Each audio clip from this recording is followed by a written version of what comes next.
అయ్యో రామ, తిరుమల దర్శనానికి వస్తాను, టికెట్ లేదు, నేనేం చేయను? జూన్లో వస్తాను, దర్శనానికి వస్తాను, నాకు తొందరగా దర్శనం అయిపోవాలి, నాకేమైనా ఐడియా ఇవ్వగలరా అని అడిగారు. నేను సింపుల్గా ఒకటే చెప్తానండి.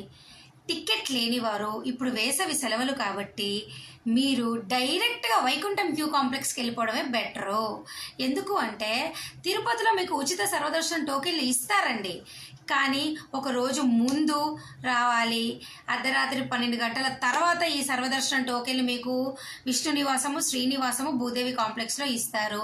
ఈ టోకెన్లు తీసుకున్న సేమ్ డే మీరు దర్శనానికి వెళ్ళలేరు, మరుసటి రోజు దర్శనానికి వెళ్ళాలి.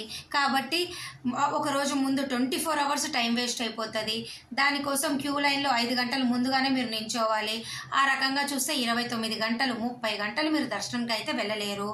ఒకవేళ మీకు దర్శనానికి వెళ్ళినా డేట్ అంటే నెక్స్ట్ డే దర్శనానికి వెళ్ళినా అప్పుడు ఒక 6 గంటలు పడుతుంది. ఈ రకంగా చూస్తే 36 గంటల పైనే దర్శనానికి మీరు చేసుకోవాలంటే టైం పడుతుంది. దానికంటే బెటర్ క్యూ లైన్లోకి వెళ్ళి మేము ఓపిక్గా నిలబడగలము. కంపార్ట్మెంట్లో వాళ్ళు మీకు భోజనం పెడతారు, టిఫిన్ ఇస్తారు, పాలు, అట్లా అన్ని మంచి నీళ్ళు అన్నీ ఇస్తారు. కాబట్టి మీరు డైరెక్ట్గా వైకుంఠం క్యూ కాంప్లెక్స్కి టికెట్ లేని వాళ్ళు వెళ్ళడమే బెటరు. వెళ్ళి మీరు ఇప్పుడు సపోజ్ మీ లైన్ అనేది శిలాతోరణం కావచ్చు, బాటా గంగమ్మ గుడి దగ్గర నుంచి అయినా స్టార్ట్ అయ్యి ఉండొచ్చు. అట్లా అక్కడ ఒక 5-6 అవర్స్ వెయిట్ చేసిన కంపార్ట్మెంట్లోకి వెళ్తే మీకు ఫ్రీ టోకెన్ ఇస్తారు. ఆ ఫ్రీ టోకెన్ తీసేసుకొని అంటే వైకుంఠం క్యూ కాంప్లెక్స్ కంపార్ట్మెంట్స్ దగ్గరికి వెళ్ళినప్పుడు మీకు 17th కంపార్ట్మెంట్లో కానీ 21 ఈ మధ్యలో ఉన్నటువంటి కంపార్ట్మెంట్లో మీకు ఫ్రీ టోకెన్ ఇస్తారు. అది తీసేసుకొని బయటకు వచ్చేయండి. బయటకు వచ్చేసి W4 అనే దాంట్లో నుంచి అంటే అక్కడ బయటకు వచ్చే ముందు మీరు రీఎంట్రీ పాస్ వేయించుకోవాలి. అది వేయించుకుంటేనే మళ్ళీ మీ టికెట్ వ్యాలిడ్ అవుతుంది. వ్యాలిడ్ అవ్వాలి అంటే అక్కడ రీఎంట్రీ పాస్ వేయించుకుంటే వాళ్ళు మీకు డేట్ చెప్తారు, మరుసటి రోజా లేదా సేమ్ డే ఏ టైంకి దర్శనం మీకు అవుతుంది అని.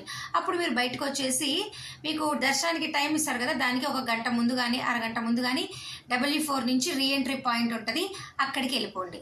వెళ్ళిపోతే లేటెస్ట్ కంపార్ట్మెంట్ ఏదైతే లాక్ తీసి మిమ్మల్ని దర్శనానికి పంపిస్తారో వాళ్ళు అక్కడ కూర్చోబెడతారు. ఇదన్నా ట్రై చేయండి. కనీసం ఇది ట్రై చేస్తే మీరు ఈ ఫ్రీ క్యూ లైన్లోకి వెళ్ళి మీ ఫ్రీ టికెట్ తీసుకోవడానికి ఒక 5-6 అవర్సే పడుతుంది. దర్శనం ఒక 2 అవర్స్, అంటే ఓవరాల్ ఒక 8 అవర్స్లో పెట్టుకొస్తారు. లేదు నేను ఈ సర్వదర్శనం ప్రాసెస్లోనే పోతా అంటే మీ ఇష్టం, మీ ఓపిక, మీ కెపాసిటీ, మీ ఫ్యామిలీ సిచ్యుయేషను, మీరు ఎంతమంది ఉన్నారు, ఎక్కడ ఉంటాము, ఇవన్నీ ఆలోచించుకొని ప్లాన్ చేసుకోండి. జూన్లో మీకైతే ఒక ఐడియా ఫుల్ ప్లెజ్డ్గా షార్ట్లో ఇచ్చా. Thank you so much for watching this video. మళ్ళీ కలుద్దాం.